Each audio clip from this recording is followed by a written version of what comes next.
Warning, this video contains strong language. Viewer discretion is advised. Hello you beautiful bastards, I'm the Triggered Limey and welcome to the first ever episode of Moronic Monday. Today we are taking a look at some of the recent winners of the not really coveted Darwin Award.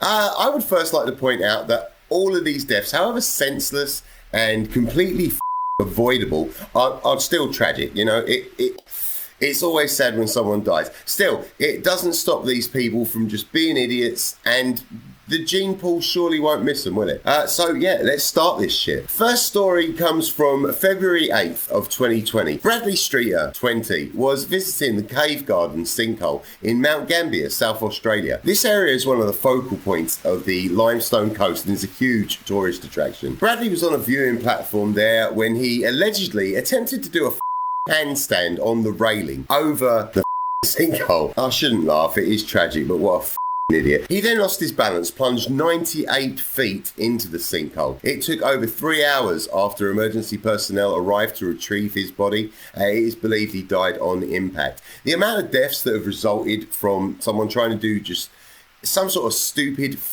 pose at a dangerous location is truly shocking. People climbing over railings in tall apartment complexes to take a selfie and then plummeting to their death when they slip. Just ridiculous. It seems there's a never-ending supply of idiots out there who will gladly throw caution to the wind in hopes of grabbing that perfect picture or just simply to impress their mates. Stupid. Alright, now we move on to August 21st, 2021. Ging, 42, became concerned when her son Dejnam, who was 18, a kid that was basically known to play games on his phone and computer right through the night, barely getting any sleep, if any at all, before going to school and stuff like that. On this particular Saturday, she got concerned because he never came down for lunch. She found his bedroom door locked and couldn't get an answer from him, so she requested some help from the neighbours to try and bust his door open. Upon entering the bedroom, they found Dejnam lying on the floor with his mobile phone next to him. It's believed that this poor 18-year-old basically died from heart failure because of just constant lack of sleep. So hopefully, any of you little bastards who take video games way too seriously will realise just how ridiculous it is. I mean, for sake, sort yourselves out.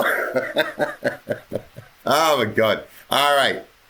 Oh, this stuff. I feel bad laughing at it, but yeah, I don't know. Can't help it really. So let's move on to September 12th, 2021. Keandre Allums, 28, and Michael Bernardo, 46, got into an accident on Interstate 80, a freeway, motorway, highway, whatever you want to call it, in Berkeley, California. They then exited their vehicles into traffic on the busy motorway and decided to have an argument in the middle of the freeway, presumably over which twat had caused the crash. Shortly after, a Mini Cooper swerved to avoid hitting their vehicles right into the lane that they were arguing and hit them at speed. Sadly, both Keandre and Michael did not survive, but for sake. I mean, I know tempers can flare and maybe you become a bit dazed after having a crash, but what the makes someone to decide to have an argument in the middle of a busy road, especially a motorway where, I think in the States, like the average or the speed limit on most of them is about 70 miles per hour. I mean, I honestly don't know. Do you think Darwin would have got a chuckle off of this one? I kind of do.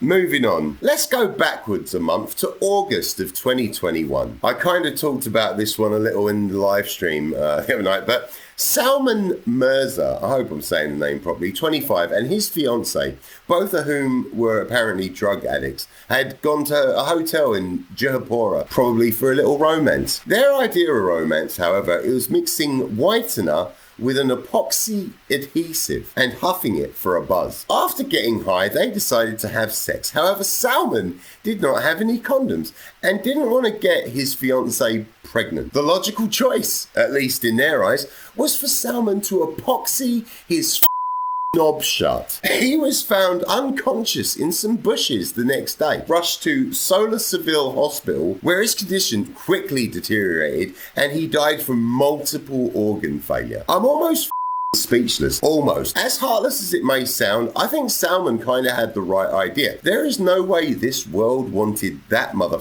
greedy. What a twat. Now this next and last one is a long one. In 2010, Forrest Fenn, an eccentric art dealer, announced that he had buried a treasure worth about $2 million somewhere in the Rocky Mountains. The treasure was said to contain things like gold nuggets, coins, jewelry and gemstones. Fast forward to March of 2020. For Michael Sexton, 53 years old, and an unidentified 65-year-old partner, this would be the second attempt to find this buried treasure. The first having taken place the month prior in late February, which culminated in the two men being found by Uintah County Search and Rescue near Jones Hole on February 29th. This didn't discourage them one bit. The pair of pillocks decided to give it another go, the very next month in March. Sexton and his partner rented a couple of snowmobiles on March 16th. When the snowmobiles weren't returned 2 days later as arranged, the rental company contacted the local authorities. The search and rescue effort got underway the following day. What seems to have happened to Sexton and his partner is as follows. The pair were out on the snowmobiles when the trail they were on just became,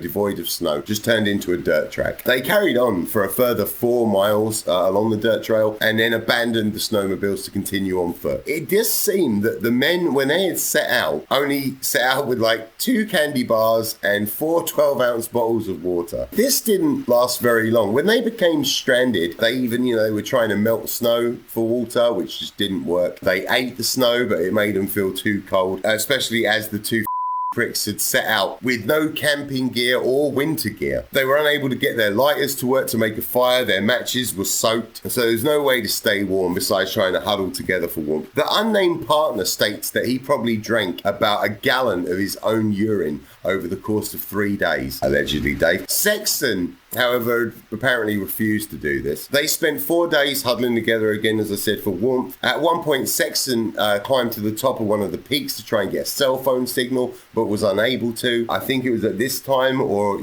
some other time on the slopes, he actually fell down, badly injuring his elbow. On March 21st, 2 days after the search and rescue had been initiated, they located the 2 abandoned snowmobiles, and a bit later, the 2 men were found in Dinosaur National Monument. After a total of 4 nights without fire or shelter, Sexton had succumbed to the harsh conditions and sadly passed away. When investigators asked the unnamed partner if they had found the treasure, the man just smiled and said, "I can't tell you." I mean, what a load of bollocks, your mate's just died. You think you could probably not smirk and, I don't know, tell the truth. Idiot probably thinks that he's found it but doesn't want anyone else to know. That's the thought. Probably thinks he knows the location. But I mean, for sake, we don't even know if this Fenn bloke really did bury some treasure out there. Yet, just on the hopes of it being true, Sexton makes the 5th person to have died looking for this treasure. It's the most idiotic thing I've ever heard of. However, if you think that Seek and I should fly out to the Rockies and have a look for it, let us know. We'll work out how much it will cost and we'll send you the invoice. But that's it for today. Hopefully the fates of these complete idiots will serve as a warning to others. And Darwin's theory of evolution continues. Please remember that you can help support the channel by PayPal, Patreon, channel membership, merch, or just simply by liking, leaving a comment, maybe sharing some of the videos with friends or families that you think may enjoy them. As always, I've been the Triggered Limey and I am out.